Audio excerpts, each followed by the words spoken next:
बात करते हैं दोस्तों हम दूसरा क्वेश्चन हमारा क्या कह रहा है कि refrigerating machine working between the temperature limit of -13 degree Celsius and 37 degree Celsius. एक हमारा रेफ्रिजरेटर है जो दो टेम्परेचर उसका दिया हुआ है, एक हमारा T1 है एक T2 है, जो दोनों टेम्परेचर के बीच में वर्क कर रहा है। कहने का मतलब अगर हम इसको कंसीडर करें तो हम लिख सकते हैं कि अगर हम सोल्यूशन इसका लिखें, जो गिवन दोस्तों लिखते जाते हैं, मैंने इसको T1 मान लिया, इसको T2 मान लिया। आप ऐसा नहीं है कि T1 इसी को मान सकते हैं, T2 इसी को मान सकते हैं, बट जो लोअर टेम्परेचर जैसे जो कंसीडर करेंगे उसी के बेस पे आगे आप सॉल्व करेंगे। ठीक है, ऐसा जरूरी नहीं है कि आप इसको भी क्या कंसीडर कर सकते हैं। तो मैंने मान लिया T1, जो हमारा T1 है वो 37 डिग्री सेल्सियस मैंने मान लिया, 37 डिग्री सेल्सियस है। ओके, अब ये क्या है डिग्री सेल्सियस में केल्विन में चेंज करेंगे तो 273 + 37, ठीक है, तो ये कितना हो जाएगा 310 केल्विन, ये हो गया।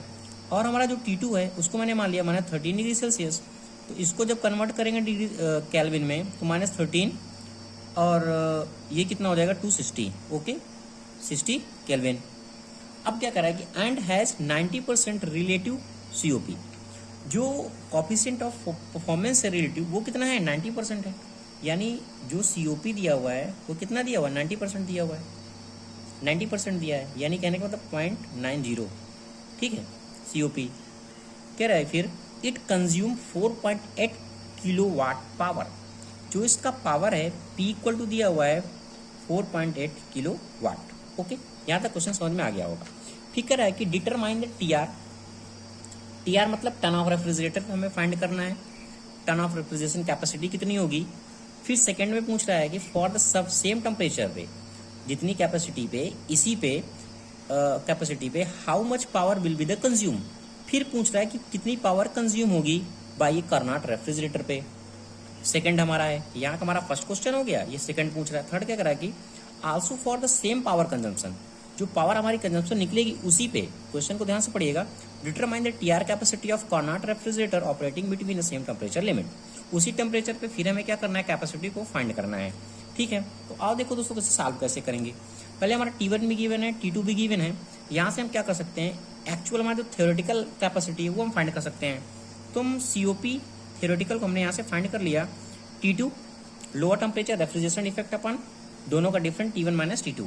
ओके, ऐसा ही लेते हैं, अगर हम इसको T1 कंसीडर किए तो ऊपर T1 लेंगे, ये आपको याद रखना है। अब T2, क्योंकि ऑलरेडी रेफ्रिजरेशन का फॉर्मूला मैंने समझाया था, अगर आपने रेफ्रिजरेटर को नहीं समझा सही से तो प्रॉब्लम हो सकती है। अगर कॉन्सेप्ट क्लियर है तो किसी को भी आप मान सकते हैं। तो ये कितना है 260 है, और T1 - T2 ये कितना हो गया 310, और ये 260, और यहाँ से कितना आएगा 5.2। यहाँ से आंसर आ गया हमारा जो COP थ्योरेटिकल हमारी कितनी होगी।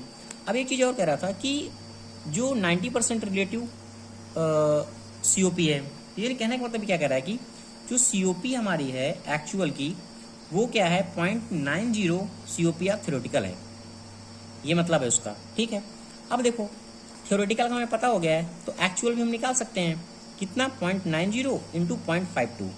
यहाँ तक कोई प्रॉब्लम नहीं। इसको मल्टीपल करेंगे 4.68, ये आ जाएगा। ये क्या है ये है एक्चुअल का।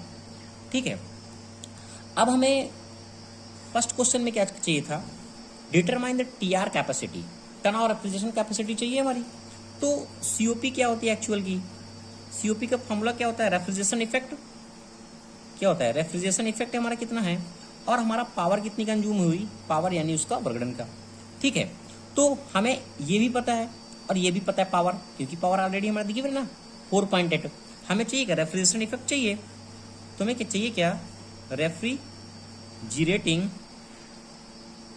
कैपेसिटी चाहिए, इफेक्ट चाहिए। ठीक है, कैपेसिटी चाहिए। तो क्या हो गया COP थ्योरेटिकल की वैल्यू रख दें, इसको मल्टीपल कर दें तो एक्चुअल हमारा आंसर आ जाएगा। तो एक्चुअल का कितना है 4.68 है, 68 है, और ये कितना है 4.8 वैल्यू ऑलरेडी हमें गिवन है 4.8, तो दोनों को मल्टीपल करेंगे कितना आएगा 22.464 किलोवाट। यहाँ तक हमें फाइंड हो गया रेफ्रिजरेशन कैपेसिटी हमारी कितनी होगी। बट जो क्वेश्चन पूछ रहा है वो पूछ रहा है टन ऑफ रेफ्रिजरेटर में बताओ कि टन ऑफ रेफ्रिजरेशन में हमारी कैपेसिटी क्या होगी। तो अगर एक TR = कितना होता है टन ऑफ रेफ्रिजरेशन 3.5 किलोवाट होता है। तो क्या करेंगे, इससे डिवाइड करेंगे 3.5 से, तो जो हमारा आंसर आ जाएगा वो आ जाएगा 6.42 TR। तो ये हमारा फर्स्ट आंसर यहाँ से फाइंड हो गया। सेकंड कह रहा है कि for the same temperature capacity, जो टेम्परेचर कैपेसिटी हमें फाइंड हुई है कि how much power will be consume by Carnot refrigerator, कितनी पावर कंज्यूम होगी, फिर अगेन पूछ रहा है तो कितनी पावर कंज्यूम होगी। तो पावर कंज्यूम का हमारा फॉर्मूला क्या हो जाएगा, कैपेसिटी, कितनी कैपेसिटी है उसकी, और सीओपी अपन थ्योरेटिकल, क्योंकि यही तो होता है, सीओपी थ्योरेटिकल, कैपेसिटी अपन पावर कंज्यूम, यही फॉर्मूला होता है हमारा। तो अब जो कैपेसिटी हमने कितनी निकाली है 6.42, ये टीआर में है, ये अलग अलग यूनिट में हो जाएगा, इसलिए हम इसको अभी यही फाइंड कर लेते हैं, क्योंकि इसमें तो ऐसा बोला नहीं है कि सेम यूनिट में चाहिए टीआर कैपेसिटी। तो हमने क्या रख दिया, जो कैपेसिटी आई थी 4.464 को हमने ये रख लिया। अब क्यू थ्योरेटिकल हमारी कितने फाइंड हुआ था, अभी जो क्यू थ्योरेटिकल है ये फाइंड हुआ था 5.2, देखो यहाँ हमने फाइंड किया था 5.2, तो यहाँ हम रख देंगे 5.2, दोनों को सॉल्व करेंगे कितना जाएगा, ये रहेगा 4.32 किलो वाट। ओके, यहाँ तक कोई प्रॉब्लम नहीं। नेक्स्ट कह रहा है कि for the same power consumption, उसी सेम पावर कंजम्पशन पे TR capacity of Carnot refrigerator operating with same temperature limit, क्या होगी उसकी कैपेसिटी, अगेन पूछ रहा है। तो देखते हैं क्या करना है इसमें। देखो अगर हम देखें तो सीओपी थ्योरेटिकल का फॉर्मूला हमारा क्या निकल के आएगा, कैपेसिटी कितनी है उसकी, कैपेसिटी, और इसके अलावा पावर कंज्यूम कितना हो रहा है, पावर कंज्यूम। ठीक है, हमें चाहिए कि कैपेसिटी चाहिए, तो कैपेसिटी को मैंने इस साइड ले लिया, ये हमें पूछ रहा है कैपेसिटी कितनी होगी, ये हो गया सीओपी थ्योरेटिकल का, और ये हो गया इनटू पावर कंज्यूम कितनी हो रही है। ओके, पावर कंज्यूम कितनी हो रही है। अब क्यू थ्योरेटिकल का वैल्यू ऑलरेडी हमने फाइंड किया था, कितना आया था क्यू थ्योरेटिकल 5.2, देखो ये ऑलरेडी हमने यही फाइंड कर लिया 5.2। ठीक है, अगर आप स्टेप से सॉल्व करेंगे तो कोई प्रॉब्लम नहीं होगी। ये कितने हो गया, 5.2 हो गया, और पावर हमारी कितनी कंज्यूम हो रही थी, ये कितनी हो रही थी 4.8 हो रही थी, ये ऑलरेडी गिवन था, ये 4.8 हमारी जो पावर कंज्यूम हो रही थी, ये क्वेश्चन में दिया हुआ था। ठीक है, तो यहाँ से दोनों को मल्टीपल करेंगे हम, तुम्हारा जो आंसर निकल आएगा 24.96 किलो वाट आएगा।